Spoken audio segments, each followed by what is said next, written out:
My name is Marshall Vian Summers, and I am presenting what I believe to be an important, what I call greater community awareness and understanding about the people of Earth and our presence in a greater community full of intelligent life, and what our emergence into that greater community will mean for us and can mean for us, both the opportunities and the hazards involved in perhaps the greatest event in human history.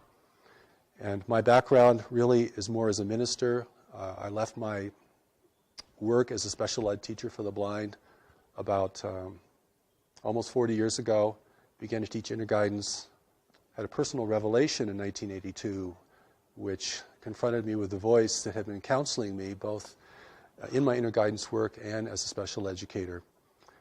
And that had a tremendous impact on altering the course of my life. And since then I have been receiving a vast body of teachings and insight, commentary called The New Message. It's a new message for humanity. And a big part of that has to do with our encounter with this greater community of intelligent life, because that has a lot to do with why we are all here in the world at this time. But we as terrestrial dwellers do not yet have the wisdom, or nor the perspective, nor the insight enough yet to be able to comprehend this greater community sufficiently so that we as the native peoples of the world do not make the kind of critical errors that the native peoples in the past have made regarding their first contacts with explorers from beyond.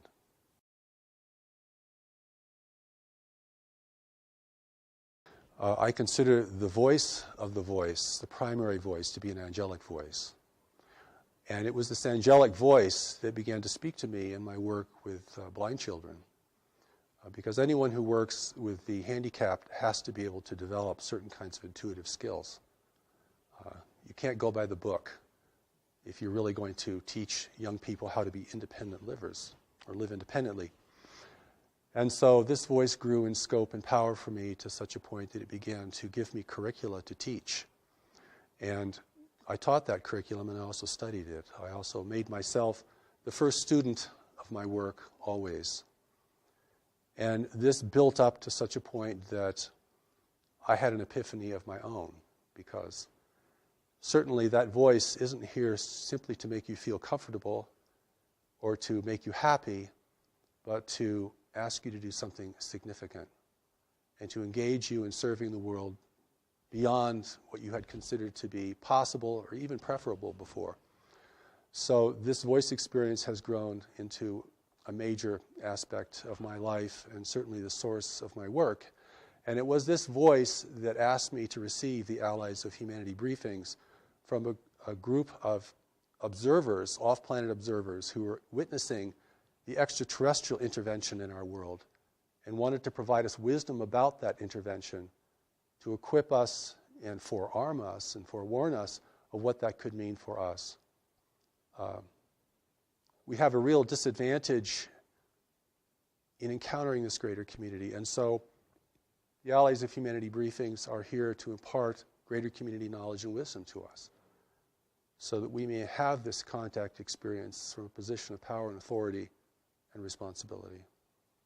But the angelic voice is the voice of the new message. It's the voice that has presented all of my writings, all of my recordings, and now is beginning to reach people in other countries and around the world. So it has been quite an inexplicable journey. So whenever anyone asks me about my life and how did you come into this, I'm always bewildered as how I'm going to answer such a thing.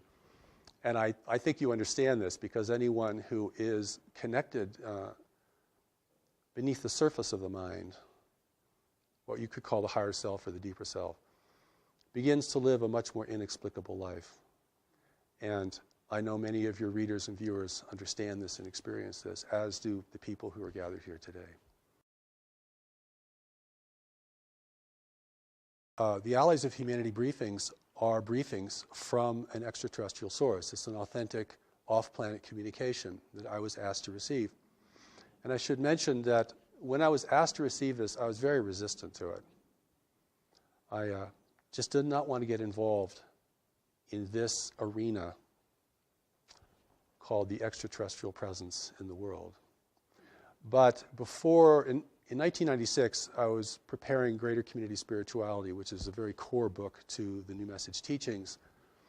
And of course, it deals a great deal with the greater community understanding God at the level of the greater community, understanding our association, our individual association with the universe full of intelligent life, what wisdom means there, the things that we do not yet understand in order to function there responsibly and effectively. And it was this voice that asked me to receive an off-planet source called the Allies of Humanity. And I finally relented because after a while, freedom is no choice in that sense. And that began the briefings, the transmission of the briefings. The first set of briefings happened in 2 stages over the course of 1 year, and the second set of briefings all happened within about just a few days. And the third set of briefings, which has not yet been published, most of it was received in 1 day. And then last February, I received the final chapter to it. And there's a story behind the Allies which is pretty interesting because they're really operating as spies here in service to us because they represent free nations in our region of space. And freedom is rare in the universe, and particularly in our region of space. So we know from our worldly experience that free nations don't get along very well with unfree nations. And there's always a dissonance there and a difficulty. And so the world is now really being intervened by races who are here to take advantage of this world and of our position in this world. And the Allies' briefings warn us about this, that this is premature contact, that humanity is not ready for contact. We do not have the social cohesion, we do not have the worldly wisdom.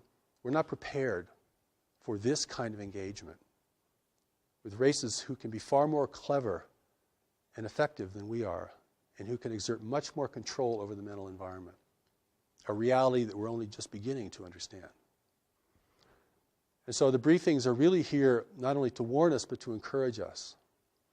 Because what I see in the world today is that individuals and groups of individuals are losing confidence, not only in themselves individually, but in human institutions, human leadership. And of course, we all have good reasons to doubt human leadership. But this erosion of confidence in ourselves and one another sets the stage for the kind of intervention that is occurring in the world today, which is not a military intervention. It's an intervention of persuasion and dissonance, and it's manifesting itself in different ways. And so it's very important for us, particularly for people who have a spiritual grounding, who are focused spiritually, because we can make some very critical mistakes in assuming that whatever happens to us is the right thing to happen to us. You've heard these kind of platitudes. We're right where we just need to be. God gives us whatever we need. We can handle whatever happens. These are the kind of ideas that can really get us in trouble in engaging with the complexity of life, even as it's manifesting in our world today. Well, I'll hold this in contrast to the experience of the angelic presence, which is a tremendous presence. In fact, for me, it was so tremendous that when I really was able to face it completely, it had a kind of devastating effect on my life. It wasn't a sweet and comforting kind of experience. It was more like being blasted by radiation, and it certainly created a shift in me. And so I hold that kind of experience, which is a tremendous experience presence. It'll fill the entire room. You can't think of anything else. You can't do anything else. It's overwhelming. And if you have not learned to recognize what it is, you might think it is a terrible thing that's happening to you. You might be terrified of it. So I've had a long runway in preparing to receive this kind of presence and to receive its communication. But the Allies, I did not meet them personally. They've never visited the planet. They've never been on the planet. And they make it very clear that the real allies of humanity are not here and will not come. And we can talk about why that is so from an ethical and practical standpoint. So my experience of the Allies was like hearing a voice on a very long distance call. No personality, no presence, something far, far away. Because they were far away. Even positioned in our solar system discreetly as they were at the beginning, they were still very far away. And so this was a divine connection that is free of mechanical interference or interception. It is something we don't know how to create. I don't know if anyone knows how to create this. And so there could be no interference from the intervention itself and no interception. But for me, it was a very faint experience compared to the experience of the presence. So no dramatic meetings, didn't get on any spaceships, didn't travel around the galaxy. I didn't do anything like that. And yet the emphasis on my receiving this was so strong. And had that emphasis not been there, I'm sure I would have just dismissed it as an errant kind of experience or an annoyance or, no, I don't want to do that. But it proved to be very important, and I recorded it in my voice, and it was transcribed. But when I read the Allies of Humanity briefings, I know this is not coming from me. And I think especially notable in the Allies is the regard it has for humanity. A seeming regard that's much greater than I think most of us have for our own selves as a race. I mean, we're a pretty clumsy, violent, and disorganized race. Collectively, we might be fantastic individually, but collectively we don't make a very good show in our local universe. And the Allies do comment on that.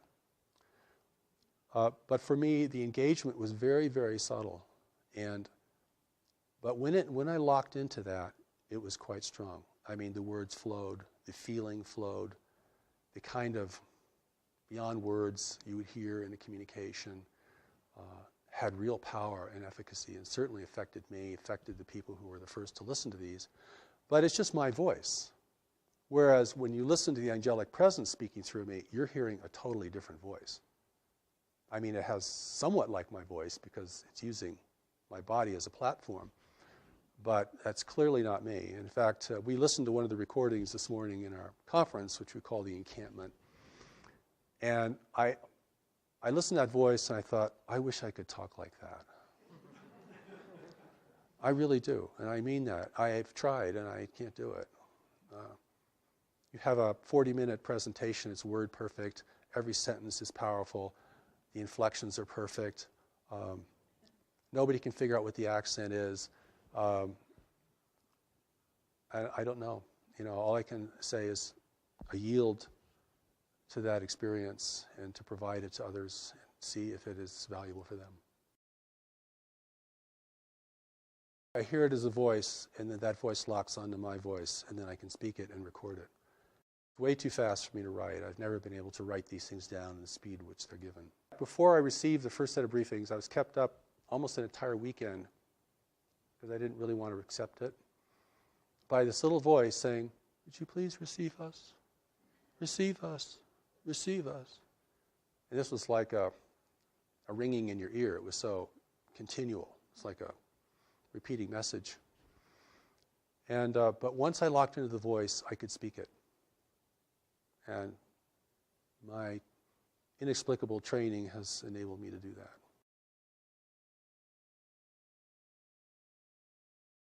Completely different. The contrast couldn't be greater. No presence, no sense of anyone nearby. You're hearing something very, very distant. No, it's like it's coming through a tube. Like someone speaking through a long tube. And that's one of the ways that I knew that it was something very different. And that's why at the beginning I was resistant, because I just didn't want to deal with voices I don't know. And particularly if they claim to be off-planet and physical and things like that. But what they reveal, I think, is pretty remarkable and very clear and very shocking. And not only shocking in terms of what we don't know, but shocking in terms of what we might reconsider that we think we already know about the extraterrestrial presence and what it means for our world.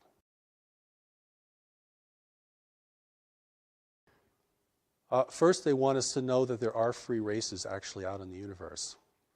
And that the universe is governed by nature and no one has been able to overcome nature. Now, this is very important because we think technology has no end and that it can replace all the constraints of nature. And they make it very clear that The more advanced a race is technologically, the greater its need for resources. The more it has to be engaged in complex arenas of trade, the more it has to be uniform and undemocratic, and the more it's actually vulnerable to having access to what it needs from the greater community. And we live in a highly populated part of the universe where there is not a lot of frontier, where there are very strict rules of trade, a great deal of control over territory. It's not the Wild West out there, free for our taking. And war has been suppressed in this region of space. Conquest is suppressed. So if you want to gain influence over another world, you have to do it through other means. And the other means have been cultivated to a very high degree. And we're talking about persuasion and deception. Okay. And here we are, the native peoples of the world, thinking that we're in the center of the universe, that if anyone would come to visit us, they would come to help us, most naturally, because we are so important to the cosmos. And, we, of course, want higher technology because we want power. And we have problems here we can't seem to deal with, global problems, resource depletion, climate change, political corruption, a growing dissonance between nations over who have access to the remaining resources of the world, just one example. And so we feel very needy of help. See what I'm saying? And so the Allies briefings make it very clear that those who are in the world today will present themselves as agents of change and beneficial change for humanity. The world cannot be militarily overtaken because it would destroy its value. None of the races visiting our world can live here because of the biological hazard. So they need human assistance. They need us to use the planet the way they want it used. And they'll even use all of our infrastructure. And the reason that this is new and not ancient is because only in the latter part of the 20th century have we created an infrastructure that foreign races can utilize.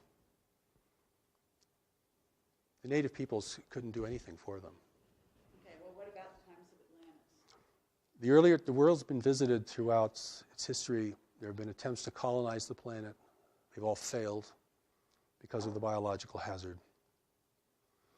And biological hazard is a very big deal in the greater community, and we can certainly talk about that if we have any time. And I think the Allies' intention is to warn us that there are different races of beings here, but they're all part of an intervention. And there are competing groups here in the world. And they're multiracial. So we may see them in different forms. And they can certainly project forms. I don't mean that mysteriously, I mean that technologically. I mean, they can project images holographically into our environment. And they will use our aspirations, our greed, our corruption, our uncertainty, and our insecurity to build their importance. And certainly, even at this point, they have enough human representatives and apologists in the world that will promote their importance and the idea that humanity cannot make it on its own, that our leaders are incorrigible, that our institutions are too flawed to be redeemed, and that we must have their health and their brilliance and even their spiritual enlightenment in order to redeem ourselves and to take care of our world in the way that we might aspire to. Now, what we don't understand is what constrains the intervention. People say, well, if they want the place, they should just come take it. I mean, if they're not taken by force, it means they're probably not violent, or they're probably not here to harm us in any way. But see, there's so many missing pieces to this puzzle that we can't add, that I think the briefings attempt to add in the most clearest and lucid manner possible. I mean, your 10-year-old could read The Allies of Humanity and get it.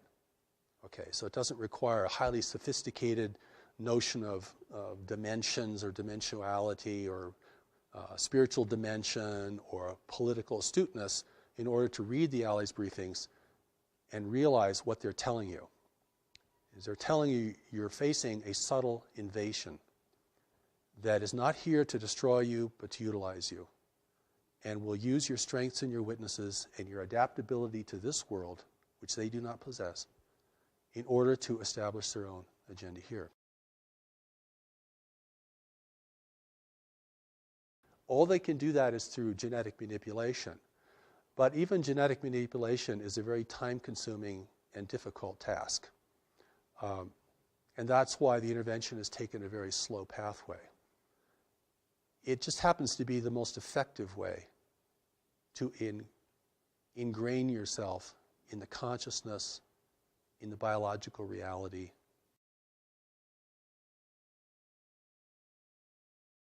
Well, first of all, there are no names given in the Allies' briefings. They do not describe where they're from because they want to protect their free worlds. They also do not describe in names the races who are here because it would be meaningless to us, or it could certainly generate a lot of fantasy and speculation. What is important to us is to know that those in our world today are resource explorers, and they are working beneath the rules or around the rules of engagement that are established in our region of space in order to have access to our world.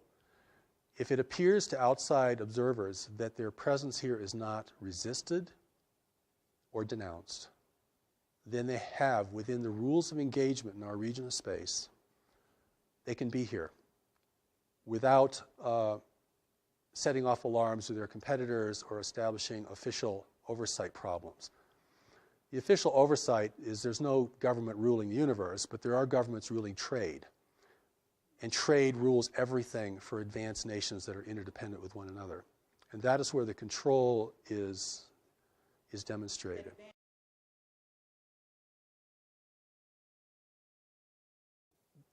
Whenever I talk about this, I have to kind of paint a picture in the background because the picture is very different than what most people think today. We either think that the off-planet intelligences and races are either very demonic or very angelic. Or we think there are good ones and bad ones. There are good guys out there who are going to help us, and there are bad guys who are not going to help us.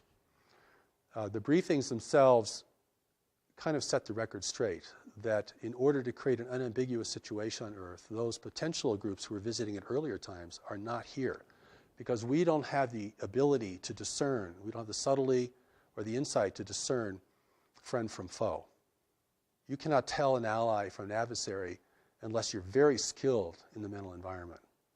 Very intuitive, very insightful, literally a seer. Okay? Because they're presenting themselves as the saviors of humanity.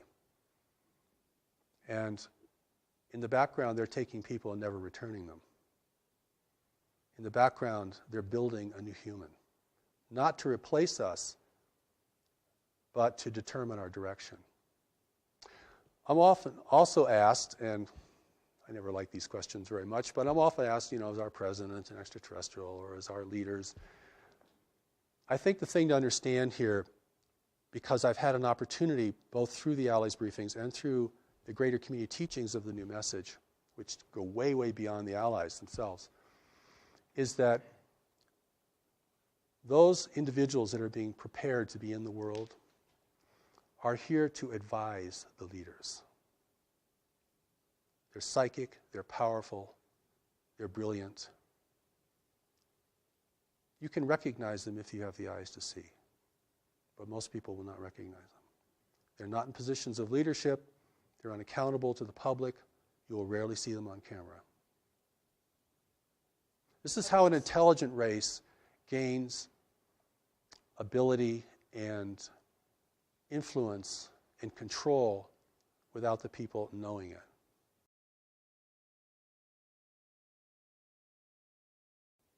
Large nations, if they become involved in networks of trade, have great influence over each other.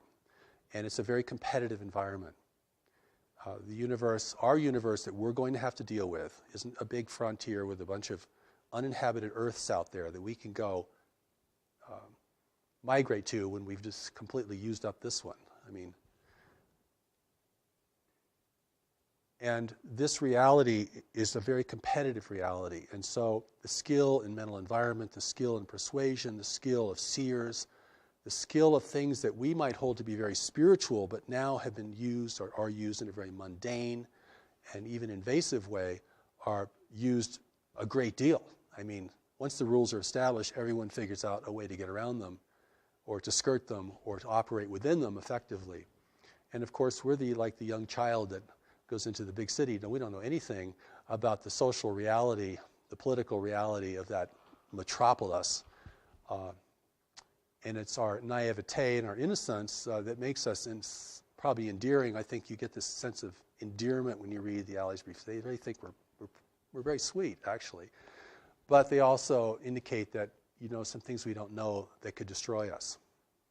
And not having any idea of what the reality is beyond our solar system is a tremendous disadvantage. So those forces in the world today are not, operating in a military sense, but they're infusing themselves into the hierarchies of religion, government, and probably even more specifically or more greatly in commerce. This is the complexity that gets really difficult because different nations have been contacted by different groups. And certainly I'll say a few things that might shed some light on this. One is, if you want to gain ascendancy in a world and have your presence be the most trusted presence, then you have to weaken the strongest nations. And one of the ways you weaken a strong nation is by engaging it in intractable conflicts. And then begin to erode the confidence of its people in that nation. This is very much about persuasion and acceptance, okay? I make this emphasis about war because our whole orientation to space is war. Star Trek, Star Wars, War of the Worlds. This is where we're coming from as a people. We think the universe is just another big battleground between empires and freedom fighters and all this kind of stuff, which is a total projection of, our reality here on Earth. But the truth is, we're facing a non-human universe. And that alone is enough to give people chills. We're facing a universe that does not value human values. But we're also facing a universe that, like every other creature, requires resources to live, has to deal with competition, has to deal with provision, has to coexist with others. So our emergence into the greater community is an emergence into a much more sophisticated and complex environment. And we're going to emerge into this greater community because we can't stop. It's happening, not because we're going out and finding out what's out there, but because what's out there is coming here. Not all of what's out there, but some of it. The briefings also indicate that there are very few worlds in the universe who know of our existence. Because those who do know keep it a secret. Fewer competitors.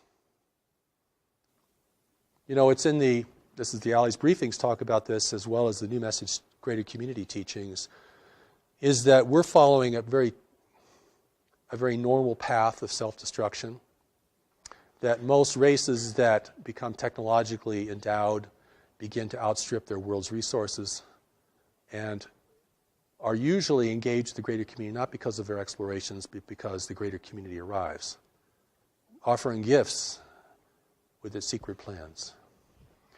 And that's how that is the inducement. The inducement is not just to be a conquered people, because we'd resist.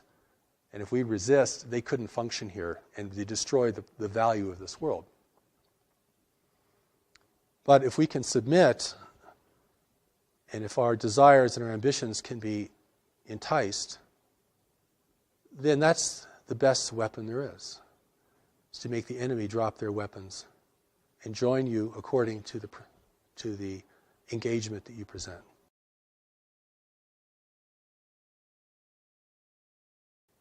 We're, even today, even in the world even without an extraterrestrial presence here, we're starting to learn about the power of influence.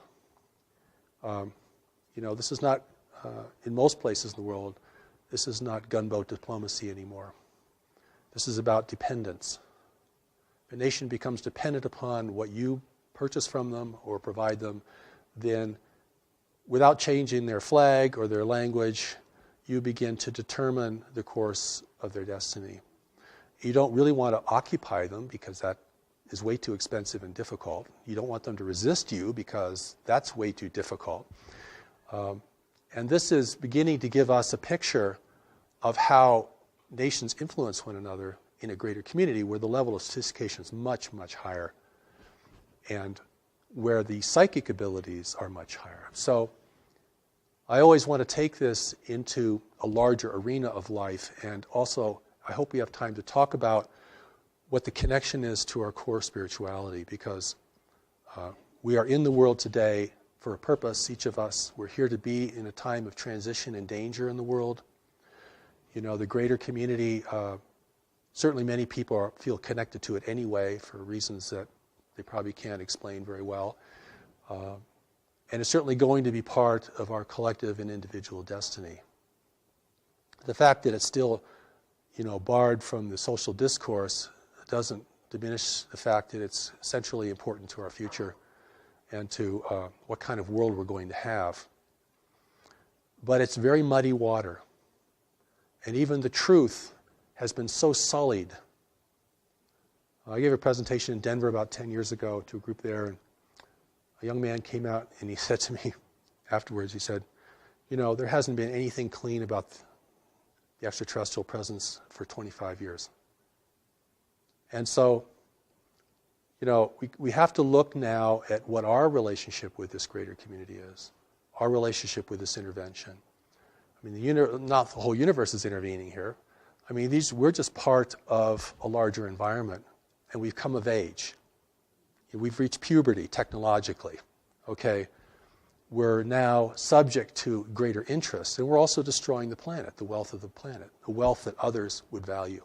It's biological wealth. When I say resources, I'm not talking about, coal seams. I'm not talking about the kinds of things that we think are really important. I'm talking about biological elements in a universe of barren worlds. I'm talking about blood, talking about plasma, talking about cellulose. I'm talking about the building blocks of life. This is precious stuff. The recent Allies briefings say, you have no idea how important a tree is.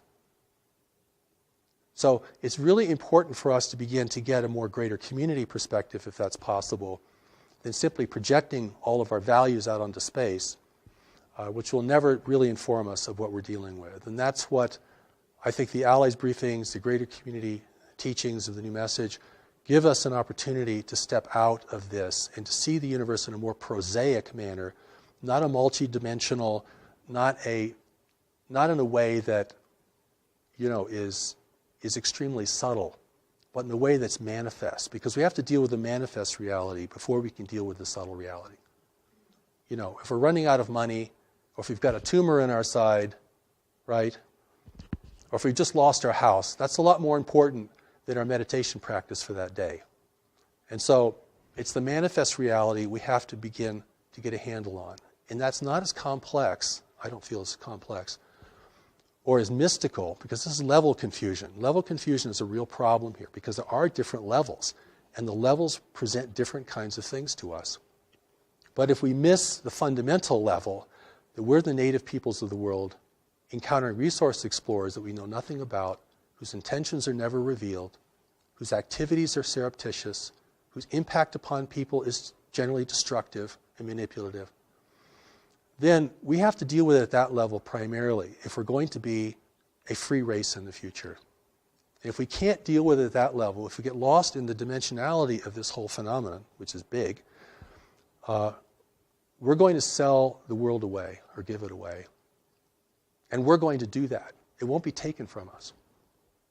That's the difference. You see, this is where human responsibility or ability to respond becomes critical.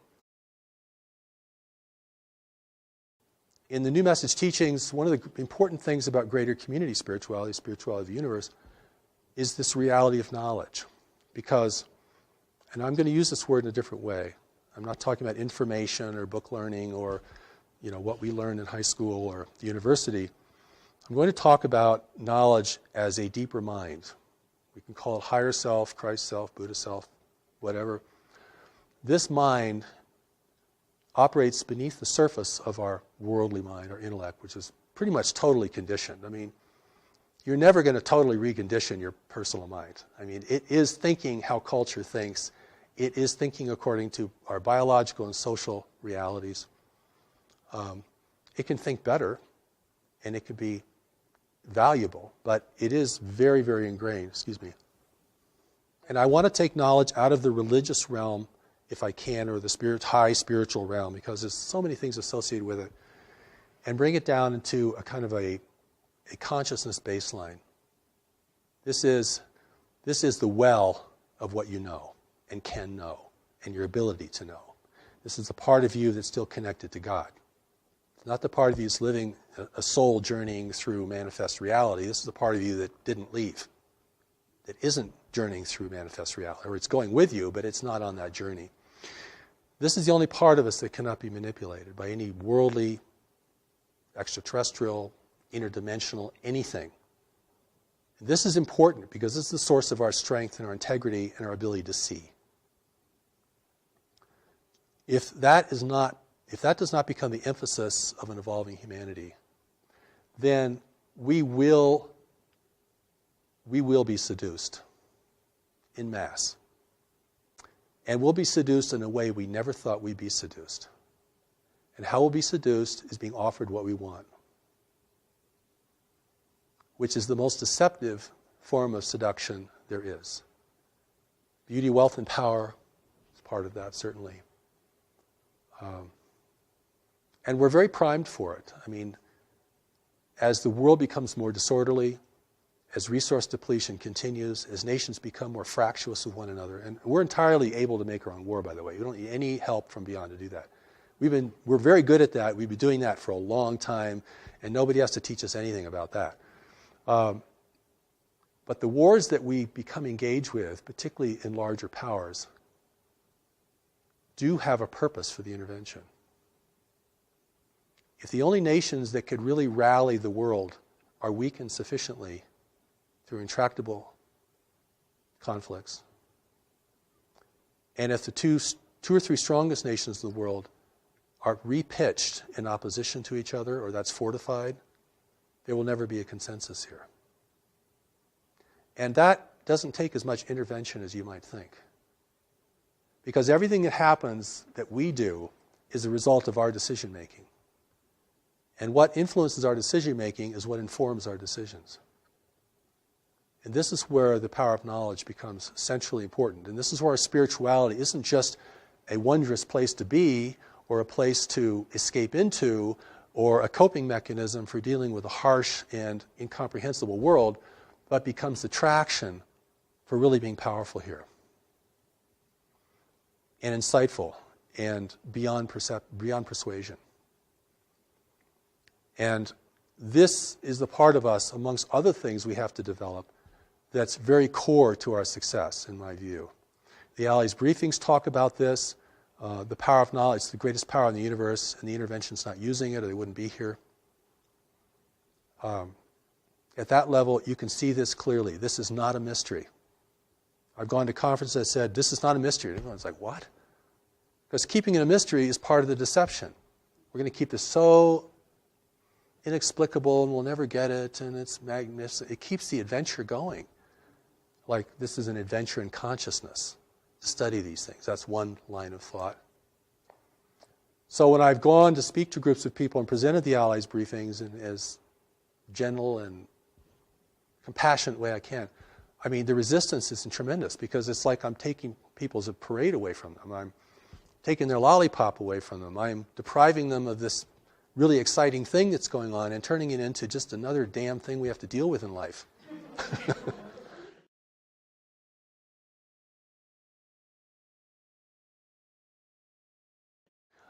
I'd like to talk a little about God, because God is a part of this. And we are spiritual beings with a spiritual origin and spiritual destiny. And I think our spirituality is actually one of the core strengths of humanity in a universe of highly technological and secular worlds, which predominate in our region of space. We do not need to look for other races to spiritually enlighten us. We actually have the materials to do that ourselves, and have actually done fairly well in keeping the mystery alive here, where it's died in many, many other places. When I talk about God, I'm not talking about our various belief system in ultimate power. And of course, whenever the word God is mentioned, people run into all their dissonance about religion and all issues about religion and organized religion and so forth, except to say that the thing that is going to enable humanity to enter into this greater community as a free and self-determined race is going to have a lot to do with our spirituality. And I don't mean our spiritual belief or the subtleties of our spirituality. I'm talking about the part of us that is connected to it firmly and immutably. Because if that's the only part of us that cannot be manipulated by any worldly or otherworldly force, then that represents the source of our wisdom, our strength, and our unity with each other. Because in facing the intervention in the greater community, we are certainly facing an adversity that we're unaccustomed to and do not really know how to discern very well. And I don't think anyone in government really knows how to discern it either. I don't think there's a secret group that's got all the cards on the table. And they're being influenced as well. So it comes down to what people see and know and their responsibility within themselves and to others. Because this is what enables the native race to rally and to begin to question, at least question at the outset, the meaning and the value of this. If we're hungry for technology from beyond the world, which is part of the inducement, it's liquor for the natives, for sure. If we want others to come and rescue us, that will be accommodated. If we want an overseer in the world that's non-human, that will be provided. But it's really, we have to grow up and become responsible. If we're going to enter this greater community, you can't have a nation run by tribal conflict and warring nations. And so in adversity here is the opportunity. And the opportunity is the intervention and the breakdown of environmental stability in the world are the two things that can prompt humanity to unite in its own defense. It has to be that powerful to overcome our attitudes, our beliefs, our history between nations, the contention between religions, all the things that fracture us and are fracturing us further and further and further, most of which we're doing on our own. The interventions can step back and just let us degrade ourselves down. They'll help us do that in certain ways. But, we're doing a pretty good job, even if we didn't get any assistance. The opportunity here is really that humanity has to unite to be in the greater community. There are three requirements for freedom in the universe: self-sufficiency, unity, and discretion. Now, we're clearly losing our self-sufficiency at an alarming rate. And we're spending tomorrow's inheritance like there was no inheritance. We're selling our children out, frankly. We're going to use up everything as fast as possible, always thinking that the well will never go dry. And the world is going to reshape itself to assist us in that as we degrade the planet and change its natural balances, which have enabled the rise of human civilization. Those balances, if they become imbalances, can reverse that process. We have to become united, not that we're all clones of each other or we all live under one flag, but the cooperation is, united we survive the greater community, divided we fail to it, we fall to it, eventually.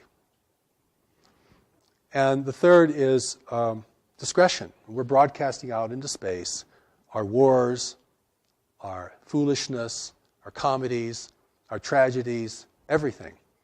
Discrete observer may never understand our nature, but they can certainly understand our tendencies and behavior. That will have to stop.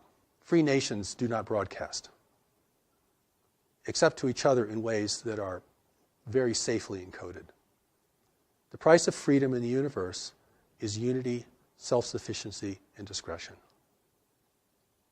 If we require other nations to provide our core resources here, human freedom will be lost. I don't care what your political persuasion is, what country you come from, what your religious belief is, what inner voices you listen to. That's the name of the game.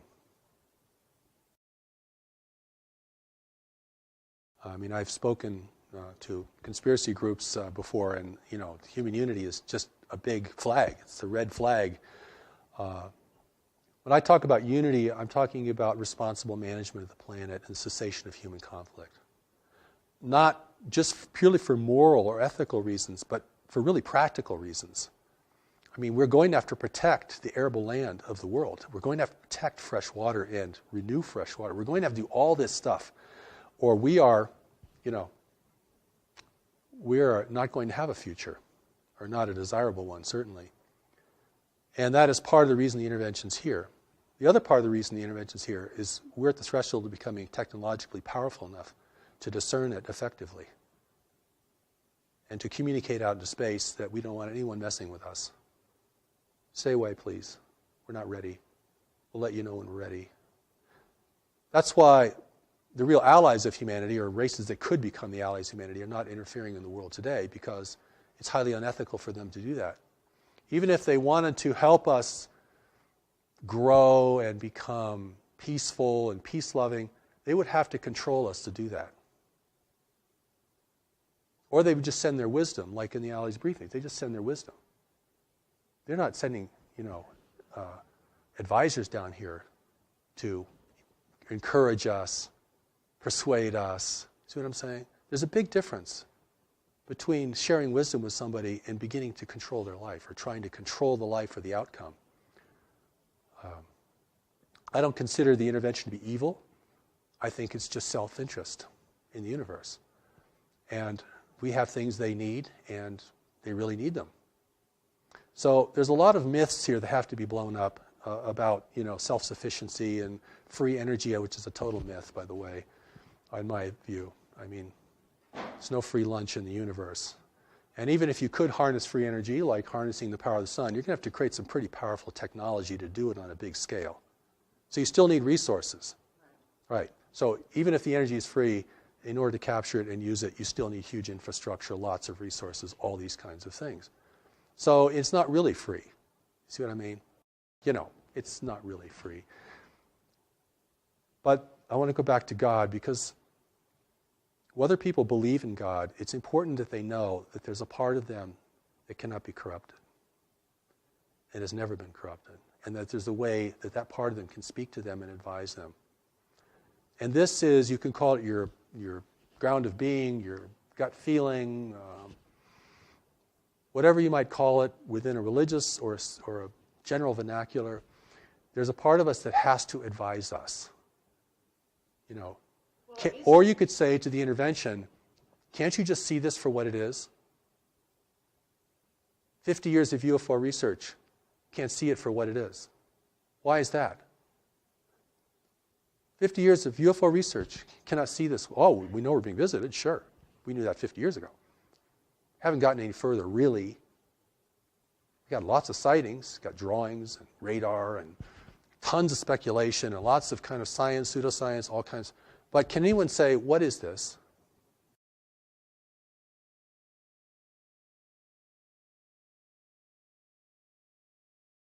In the way that my understanding has evolved and what's been presented to me over these many years is that don't usually use the word soul very much. I describe it more as a part of us that's still connected to God, that's very wise and looks on everything with much greater discernment and depth. There's a part of us that is disconnected from God, and we live in the part most of the time that is disconnected. And that's almost the price of being in the world. Because if you really had full God awareness, you really wouldn't want to be here. It's way too dissonant. Or you'd have to be here on a major mission, and you garner a lot of resistance. And that, in that sense, that's enough. If you know that a part of you is wise and a part of you is not wise. and you can distinguish that on an increasing basis in your own experience, then whatever your religious affiliation or belief or ideology might be, you can relate to this. I mean, people know what I'm talking about. You know, when I've gone to foreign countries and talked about the intervention, oh, they know, no problem getting that. Hey, we've been intervened with for centuries. We're being manipulated, right? I mean, there's no pretense of freedom and democracy and, you know, nobody can affect us because, you know, we're God's chosen race. And people know exactly what you're talking about. I mean, it's just from a different source. Oh, okay. Yeah, I can get that. And so it's this ability to see, recognize, and know things that's going to be very key. And it's, you know, it's under the radar of the intellectual conversation. And in my view, it ends up in the final hour being the most important thing. Because we're never going to fully understand the intervention, how it works. We might finally figure out its impact on our governments and the way they behave, which I think a lot is being done there. I think on our end of the spectrum, we're putting a lot of things together. Because that's the part of us that's going to capitulate first. You know, and I want to say one more thing about that, if we have time. One of the arguments for intervention is that intervention threatens our economic interests. And therefore, our economic interests, you want to thwart intervention. But it's really the opposite. Our economic interests would be the first to be persuaded. If you can give power no one else has, one little piece of technology which may be a trinket in the universe, if that gives you supremacy in your world, your business world, your life, oh boy, that's unbridled greed right there.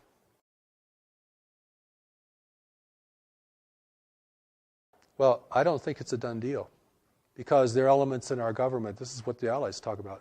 They don't really talk about our government because they don't really know much about our government, except that we transmit everything. Even the government transmissions can be, somebody could sit out there and read just our entire script, you know what I'm saying? There are factions within our government that are aware of the intervention and support it, and there are factions that resist it. So this becomes very complex. I mean, when we talk about they've all been bought off, no. Has the government's all been bought off? No. The situation is much more fluid than that. Okay. Or it is a done deal.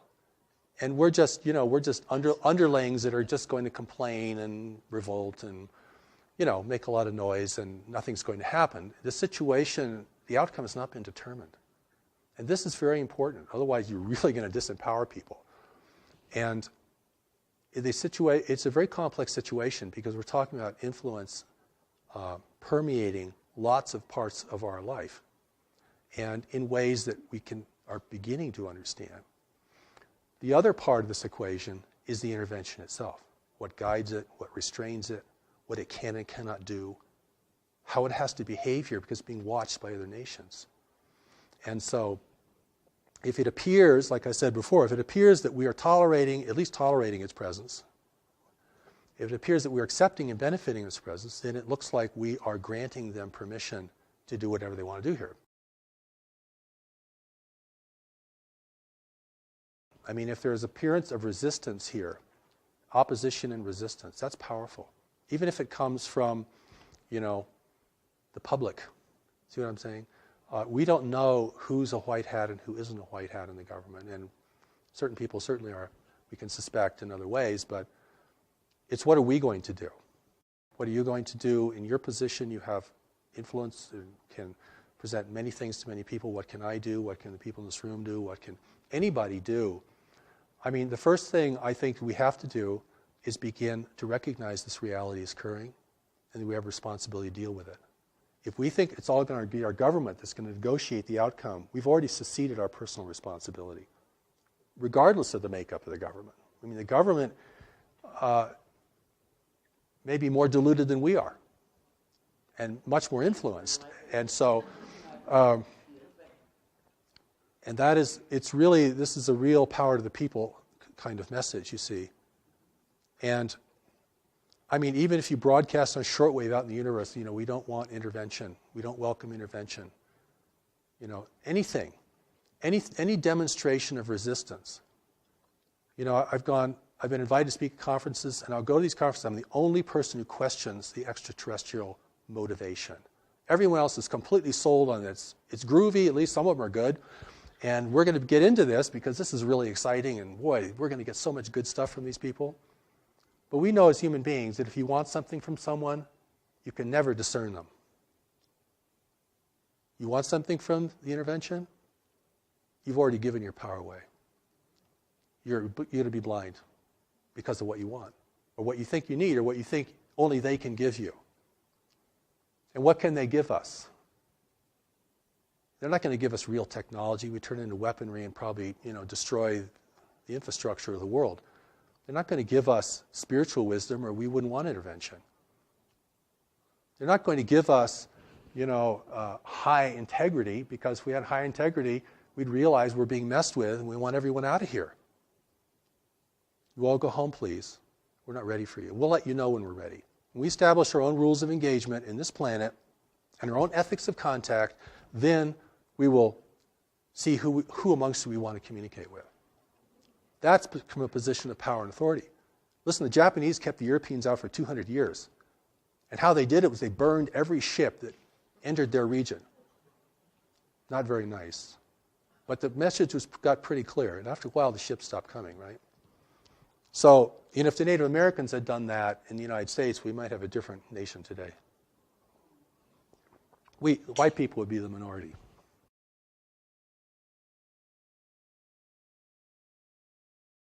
I would say that we can be ready, and we're not quite ready. We have the resources to be ready. We know more about this planet than any other race in the universe.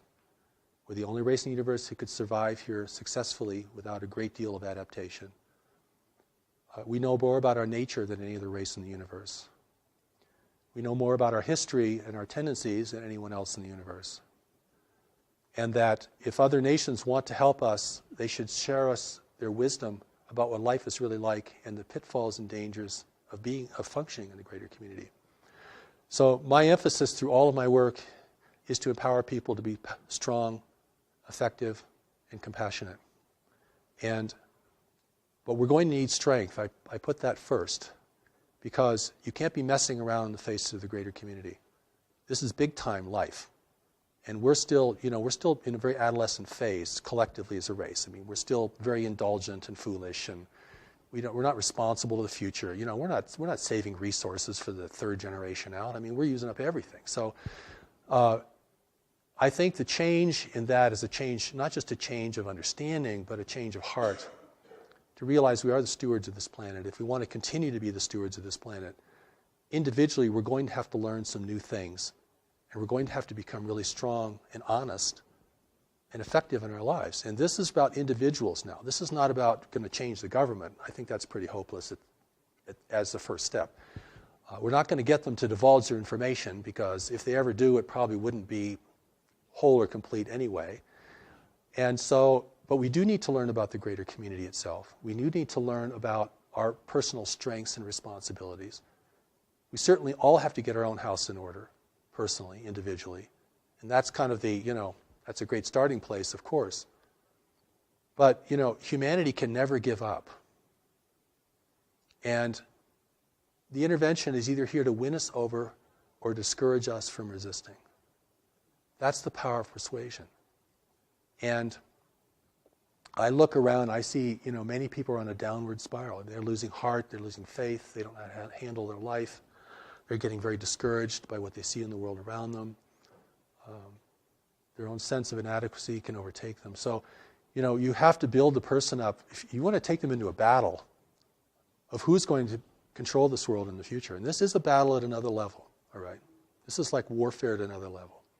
Okay, we're not going to be clubbing each other over the head. But we are going to be determining, what has power and meaning in the world. And that's why, in my work, we present the Steps to Knowledge. It's available online. You can go read The Allies of Humanity at alliesofhumanity.org. Go to newmessage.org and study Steps to Knowledge. Putting tremendous things available so we can reach people not only in the Western nations, but all around the world. And something like 60% of the planet has access to cell phones now.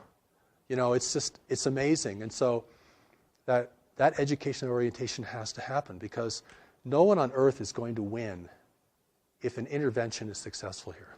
there are no winners amongst us.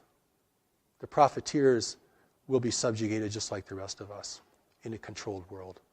And, we're rich or poor, whatever our race, nationality, we're in this together. This is our world. And we're going to have to really re-earn the right to have it be our world. We're going to have to clean it up. We're going to have to build kind of networks of cooperation even just to do that. So I'm talking about something very expansive, very complex, but the incentive has to be there. And the incentive isn't just for wonderful things. The incentive is also the fear of failure, because we can fail. And there's nothing wrong with being aware of that. We don't have to be terrified of the world to be aware of that. That's just a reality that we know we can fail. And if we understand that correctly, without denigrating ourselves, then we know we have the power to rise to occasions. And certainly there could be no greater occasion than this.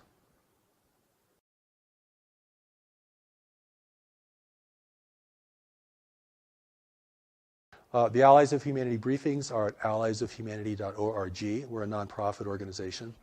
And the first Allies set of briefings is up there for everyone to read. It's also available in ebook now.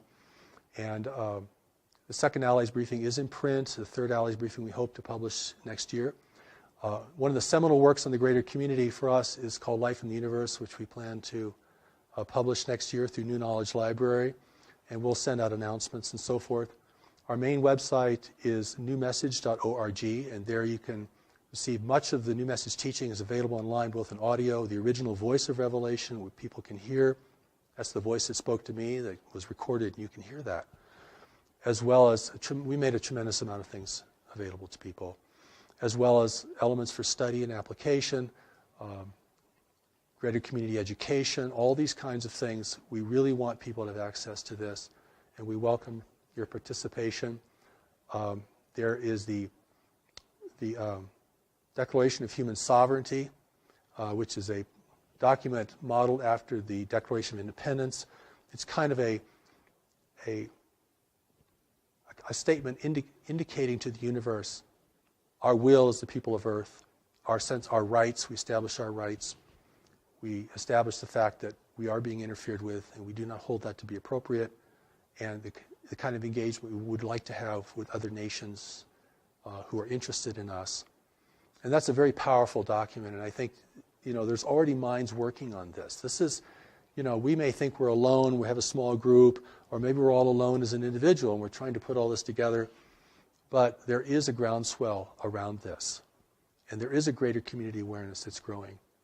And that awareness really has to be wise and efficacious, and that's why I invite people to explore these materials.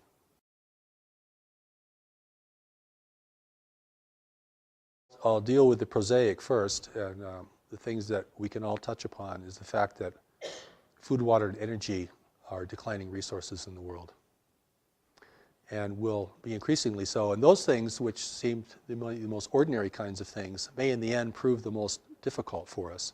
Certainly, earthquake activity is increasing. Volcanic activity seems to be increasing, from my understanding. And but I think the thing that's going to create tension between nations and in communities and within our own personal lives is going to be really the fundamentals. And the fact that when you look out on these beautiful mountains here, and I don't know if your camera can take any of that in, you're going to look at a dying forest. That's a dying forest out there, beginning to die. That's because the planetary climate has changed only 1 degree Fahrenheit. That is enough to unleash forces that I'm not sure anyone could foresee. Maybe if people did foresee that in the western United States alone, we've lost 40 million acres of trees from a very slight variation in our climate alone. That and the availability of water, clean water, the growing aridity of the world, particularly in highly populated areas such as Africa, the Sahel, the Middle East, Southeast Asia is having a critical water problem. These are earth changes that these are big things. This is a 4-alarm fire, actually. The other background things of increasing volcanic or seismic activity is going to have its impact as well. And I know there are other people who feel there are celestial forces that are increasing the frequency or the pitch of this, and I do not want to comment on that. I don't feel I really know enough about that to comment on that respectfully. But clearly, the pitch of the world, the intensity of things is escalating. And even if you come to a beautiful place like in the Rocky Mountains here, you can feel that escalation. I mean, young people are committing suicide and capitulating into drugs like never before. I mean, this isn't just uplifting people. This is also wearing us down. The pitch, the intensity, not just of more activity, but the actual intensity of the mental environment. And it's really something. And to keep your head in all this, you have to become very strong, very grounded in knowledge, and very appreciative of the greater powers who are here to assist us beyond the visual range. And I think that, we have to accept that we're entering into a new world. We crossed some invisible boundary that said, oh, now we're in a new world. And this isn't going to be like the world of our parents or our grandparents. I mean, we're entering a world of environmental shift. And we've dealt with that, on a national or tribal level in big ways through history, but not on a global level. And that is going to change the landscape so dramatically. It could change our whole idea of religion, could change certainly our governments and their functionality. It will be a great incentive to war, even without foreign persuasion, as a growing number of people attempt to drink from a slowly shrinking well. And the only way that you can prevent chaos and decline is by a growing sense of unity and compassion and the awareness that we're in this lifeboat together, this lifeboat called Earth.